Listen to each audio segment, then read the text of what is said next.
Leisure Sundays here on Mansfield today. And of course, one of those leisure options that we look at is one of my favorites, to be honest, cooking. And we're joined by our resident chef, Chef MLK, Martin Kovac. Morning, Chefski. How are you, Jeremy? How are you doing? I'm doing very well, thank you. I'm doing very well. I believe that next weekend you are going to be joining us right here in the studio because you'll be in Johannesburg Absolutely. for a few weeks. So there's a warning to all the chefs of Johannesburg. Chef MLK is on his way from Austria to South Africa for a few weeks. Beware and be scared. Beware. And be very scared. No, they don't need to be scared. They just need to make sure that their food is good, because I'm going to visit a lot of restaurants, and they need to make sure that the wine cellar is stocked. So I'm looking forward to South African wine again. Right, Chef, what are we up to today?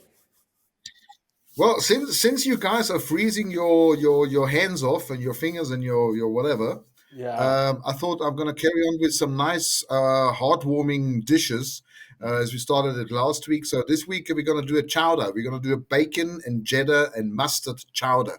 It's a very simple soup, but it's a nice warming, so it's really, really good. So 2 potatoes peeled and diced, 2 carrots peeled and diced, 1 stick of celery, 2 cups of water, 500 mils of chicken stock, about 250 gram of good bacon diced, about 500 mils of milk, some nice good Dijon mustard, roughly about 25-30 milliliters of that, some corn flour, 200 grams of cheddar cheese grated. Make sure you got a good quality cheese. Don't use the cheap stuff or whatever. But you're making a good quality soup, so you need good quality products. A pinch of salt, some fresh ground black pepper. So that's very simple. So you need just a couple of pots. So you place your diced potatoes, your carrots, your celery in the water and a chicken stock in a smallish pot, and you just bring that to the boil. Then reduce the heat and allow it to simmer for about 15-20 minutes until the vegetables are nice and tender. And then in a frying pan, you just take your diced potatoes and then a couple of drops of oil, and you just fry them quite until they're nice and crisp. Then in another little separate pot, you bring the milk to the boil, then whisk in the Dijon mustard and the corn flour to thicken it a little bit, and then just allow the heat to work in the grate the cheese. And then the cheese is nicely melted, and you just follow put on the crispy bacon. You add in the cooked vegetables, and you just let it boil up one more time. Let it simmer for a couple of minutes, just the flavors all just amalgamate themselves nicely. Then you just season to taste with a little bit of salt, freshly ground pepper, and I would prefer to put, like, on top when you serve it, just a couple of little cubes of rye bread, which you can roast in the oven before, or dry fry in a little frying pan. Really, really nice little dish.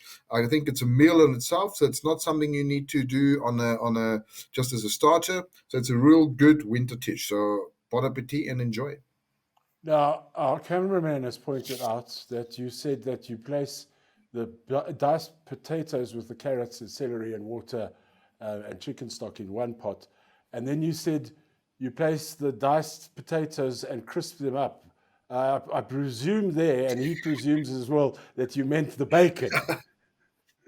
Absolutely, the bacon. Oh, you see, that's the thing when you don't do it straight away out of your head, and you got a stupid bloody recipe lying in front of you, and you try to make it up. So yes, of course, it's got to be the recipe. It's got to be the bacon you crisp up and you mix it together and with the rest of your ingredients. So, but do it like right at the end, so it stays nice and crispy, and you got that texture in your soup. That's really beautiful. But well done to the cameraman to point that out. Good man. Well done, Charles. Well done. And you know what we're going to do? We're going to send a special copy of this to our mutual friend Heinz Brunner, who has also made mistakes like this before, because he also left out a vital ingredient. Oh, yeah. What was it in, Mart? Was it in a chocolate cake or something?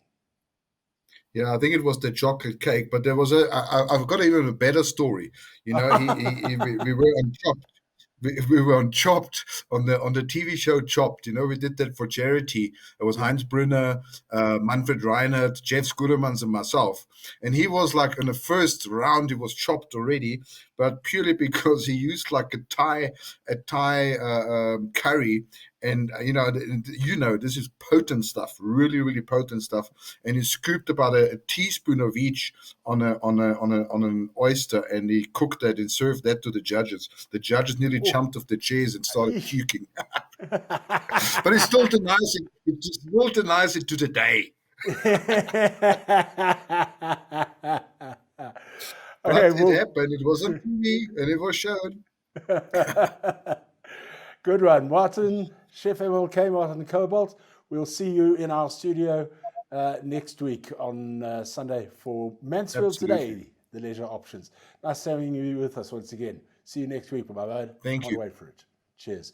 Chef MLK, Martin Cobalt. And don't forget that recipe and the method, including the right method, will be up on the Chef MLK website.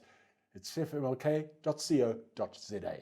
Until next time, cheerio, bye.